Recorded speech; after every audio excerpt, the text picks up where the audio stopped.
In this same month, I developed a high fever and lay weak and thirsty. I discovered around 30th and gradually felt stronger than the day before. The hero here, Robinson Crusoe, had a high fever which made him lie weak and thirsty. Weak means feeble, or the fever which he developed or improved or had made him lie, L-I-E, feeble and thirsty.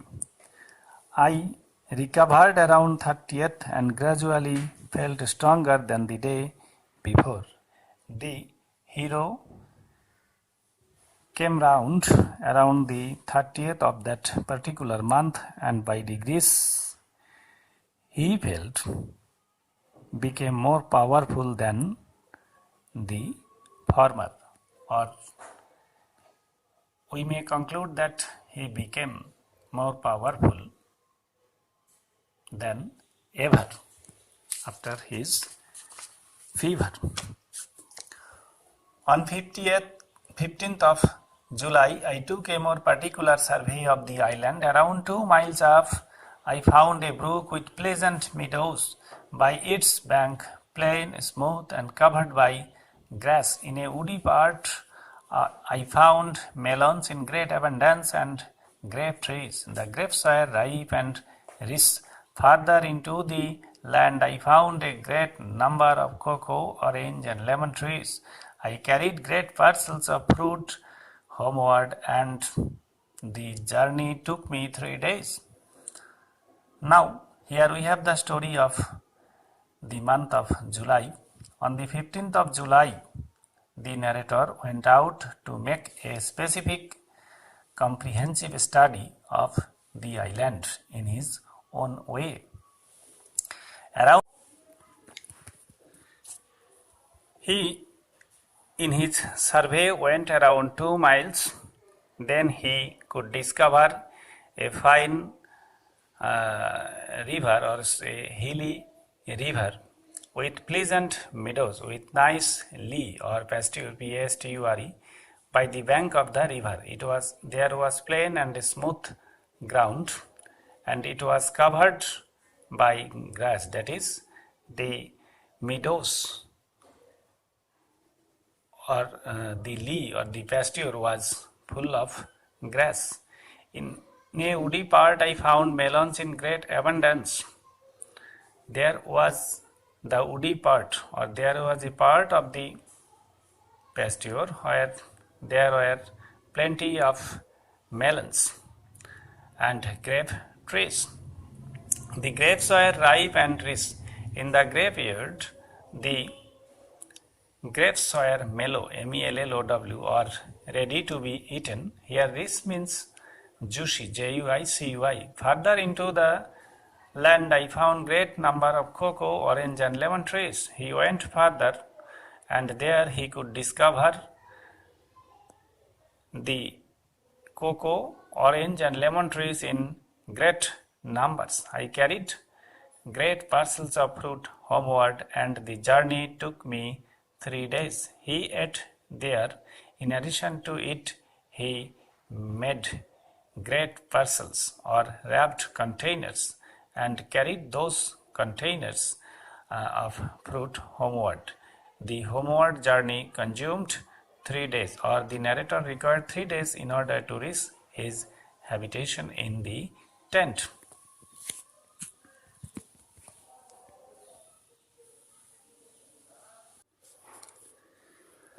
After all a long spell of rain, I saw some fair weather around 7th November. I spent the next couple of days making small wood boxes to keep my provisions dry from the rain. The other day I told you that it was the hard work of Robinson Crusoe through which he made an uninhabitable circumstance or environment to a habitable one. From now we shall get the description of his hard work one after another. Now we have reached in the date 7th November. I hope that you can remember the landing date of Robinson Crusoe on this desolate island, and if you were in our traditional classroom, I think you will be able to answer the questions. The date of Robinson Crusoe's landing on the desolate island was 30th September 1659. Now we have reached 7th November. There was a long turn of rain, and on 7th November the hero Robinson Crusoe could detect a clean weather around 7th November. The opposite of the word fair is foul here. I spent the next couple of days making small wood boxes. Robinson Crusoe spent a pair of days engaging himself making or building small boxes made of wood. There was a specific purpose for making such wooden box. It was to keep his provisions dry from the rain, that is, in order to preserve his food and provisions in his unique way. It is one kind of or one specimen of Robinson Crusoe's innovation and hard work. Among the things I rescued from the ship, there was a small bag of corns meant for poultry feed. Most of it had been devoured by rats. I saw nothing but husks and dust in the bag. I emptied the contents outside my wall. This was a little time before the great rains. A month later I discovered green stalks shooting out of the ground. I was astonished to discover it was perfect green barley. By the June of 1660 I had gained security of food and shelter. Among the things I rescued from the ship, there was a small bag of corns. In the primary stage of the story, we have given a description of the things which Robinson Crusoe could collect from the wreck of the ship. Among those things was a small bag of corns which was kept for the feeding of the poultry, that is chicken, duck, etc. Most of it had been devoured by rats, but the rats had eaten most of it, or the lion's share of it. I saw nothing but husks and dusts in the bag. So, or as a result, Robinson Crusoe can find out only husks, that is covering of the corns, and dusts in the bag. That means most of the contents was eaten up by the rats. I emptied the contents outside my wall. Here empty has been used as a verb and its past form is used emptied. I made a void of the contents or the materials outside my wall, that is the remaining parts of the corns of the bag was cleared outside the wall of his tent. This was a little time before the great rains. It happened, or it occurred a little before the great rains. A month later, I discovered green stalks shooting out of the ground. After about a month, the narrator Robinson Crusoe could find out the straw, or the plant's product, germinating out of the ground. I was astonished to discover it was perfect green barley. The hero Robinson Crusoe was wondered to find out that it was flawlessly the green barley, or the stalks were nothing but the small barley plants. By the June of 1660, I had gained security of food and shelter.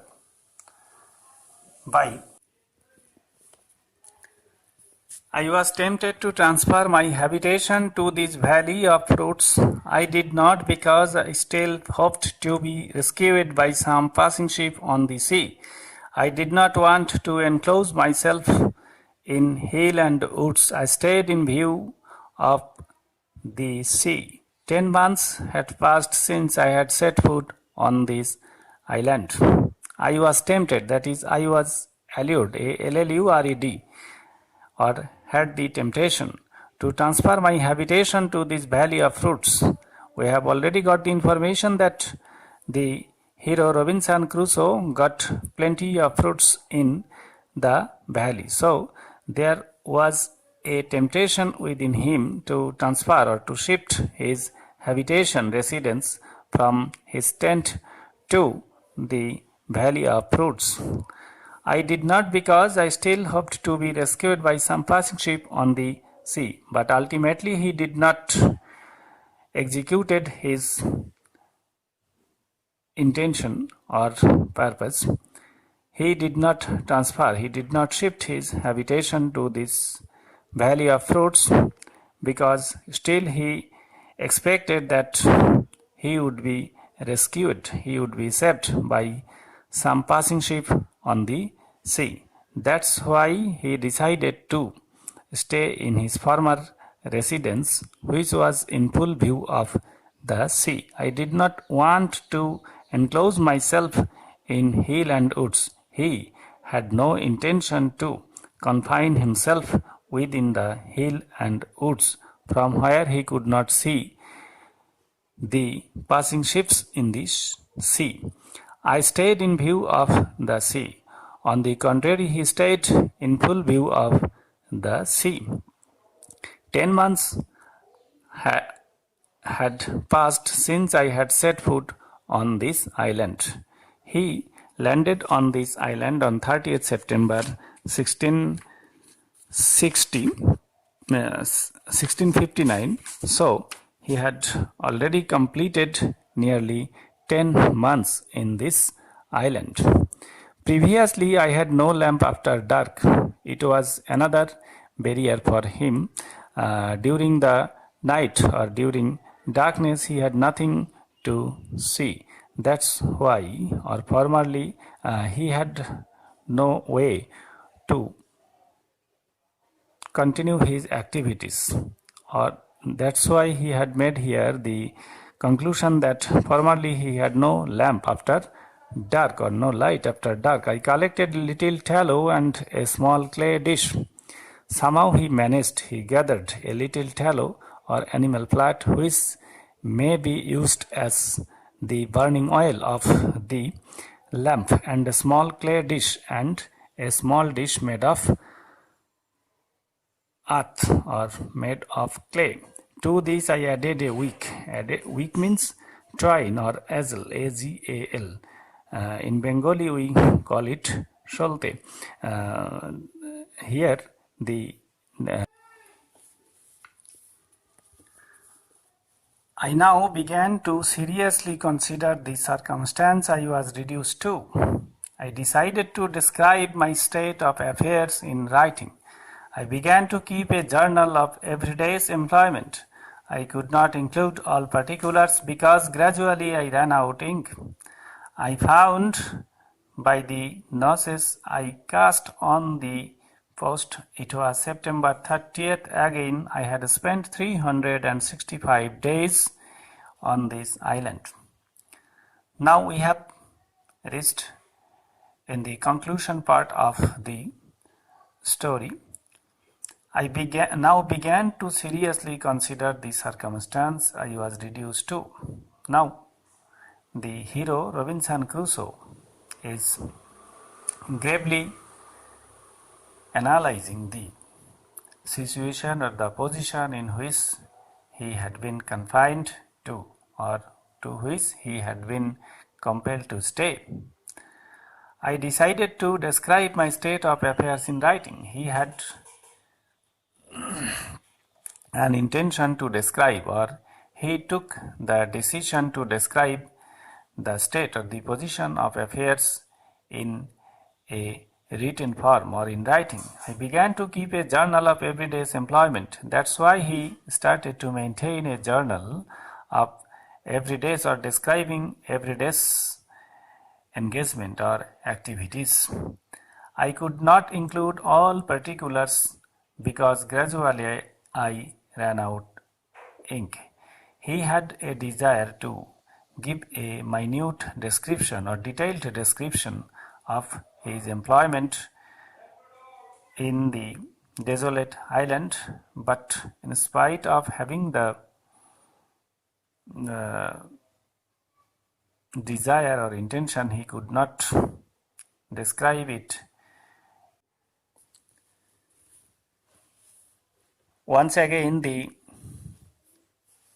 recording was interrupted because of an incoming call. The narrator kept, that's why I am repeating, the narrator or Robinson Crusoe kept a journal in which he could describe or writing his regular activities, but he could not include in it every particular, every detail, because by degrees or in course of time he exhausted his ink, which is essential for writing.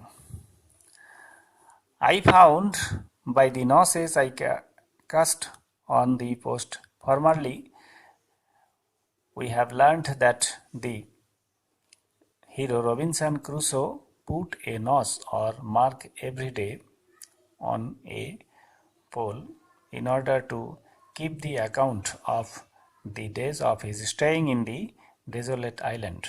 Now, counting the noses or the marks, he could remember or he could discover that it was the 30th September the next year.